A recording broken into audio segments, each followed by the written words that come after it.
আজ 12ই রবিউল আউয়াল। আজকের এই দিনে পৃথিবীতে আসেন মানবতার মুক্তির দূত হযরত মুহাম্মদ সাল্লাল্লাহু আলাইহি ওয়াসাল্লাম।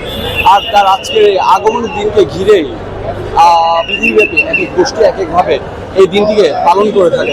তারই অংশ হিসেবে চট্টগ্রামে আসলে প্রতি বছর যশোর জুলুসের আয়োজন করা হয় এবং আপনাদের জানিয়ে রাখি এইবার যে যশোর জুলুসের আয়োজন করা হচ্ছে এটি হচ্ছে 55তম যশোর জুলুস এবং এই যে যশোর জুলুস আয়োজন করা হচ্ছে এইবার এই যশোর জুলুসের নেতৃত্ব দিবেন আঞ্জুমানে রহমানিয়ার যিনি পীর আল্লামা সাবির শাহ তিনি, এবং তিনি ইতিমধ্যে যে আলমগীর খানকা সেখানে আছেন, অবস্থান করছেন এবং এরই পরবর্তীতে তিনি যে জুলুসের রোডম্যাপ সেই রোডম্যাপ অনুসরণ করে এই শোভাযাত্রায় তিনি অংশ নেবেন। আমরা যেমনটি জানতে পেরেছি তিনি মূলত আলমগীর খানকা থেকে বেলা 10টা নাগাদ, সকাল 10টা নাগাদ তিনি তার যে কার্যক্রম তিনি সেটি শুরু করবেন এবং এরই পরবর্তীতে যে মুরাদপুর চকবাজার রোড হয়ে এটি লালখান বাজার টাইগার পাস হয়ে মূলত আবারও যে জামিয়ার মাঠ সেই জামিয়ার মাঠে এসে এই জুলুসটি শেষ হবে এবং এর পরবর্তীতে মূলত যেই একটি মাহফিল হবে সেই মাহফিলে তিনি অংশ নেবেন। এবং আমরা এখানে যদি কয়েকজনের সাথে একটু কথা বলে জানার চেষ্টা করি,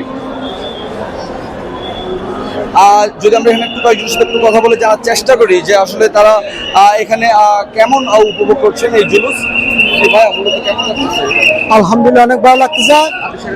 পবিত্র ঈদ মিলাদুন নবী সাল্লাল্লাহু আলাইহি ওয়াসাল্লাম আজকের এই দিনে আমার নবী মাহবুব নবী সাল্লাল্লাহু আলাইহি ওয়াসাল্লাম পৃথিবীর দরাতে দুনিয়াতে তশরিফ এনেছেন অন্ধকারকে দুর্বৃত্ত করে আলোর পথ দেখানোর জন্য, বান্দার উম্মতের খুশির সংবাদ দেওয়ার জন্য আমার রাসূল আজকের এই দিনে দুনিয়াতে তশরিফ এনেছেন।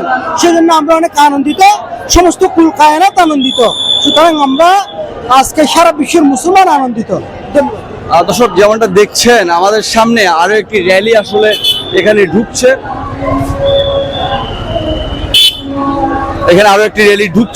এবং আপনাদের আমরা জানিয়ে রাখি চট্টগ্রামের নানা প্রান্ত থেকে আজকে যে জুলুসে অংশগ্রহণকারী যে মুসল্লিরা রয়েছে তারা এখানে আসছেন, এসে সমবেত হচ্ছেন এবং আপনাদের যেমনটা জানানোর চেষ্টা করছি যে চট্টগ্রামের যে মুরাদপুর, এই মুরাদপুর দিয়ে আসলে মূলত যিনি আল্লামা পীর সাবির শাহ তিনি এই যে জুলুস সেই জুলুসে অংশগ্রহণ করবেন এবং মুরাদপুর থেকে শুরু হয়ে এটি শহরের নানা যে স্থান সেই স্থানগুলো প্রদক্ষিণ করে আবারও যে জামিয়ার যে ময়দান সেই ময়দানে এসে আবার জুলুসটি শেষ হবে এবং এর পরবর্তীতে একটি মাহফিল অনুষ্ঠিত হবে এবং এই মাহফিলের মধ্য দিয়ে আজকের যে কার্যক্রম এই কার্যক্রমটি শেষ হবে। দর্শক, দক্ষিণ পূর্বের অফিসিয়াল ফেসবুক লাইভ পেজে আপনাদের সরাসরি সংযুক্ত করেছিলাম আমি জুয়াইর ফাতিল ইসলাম।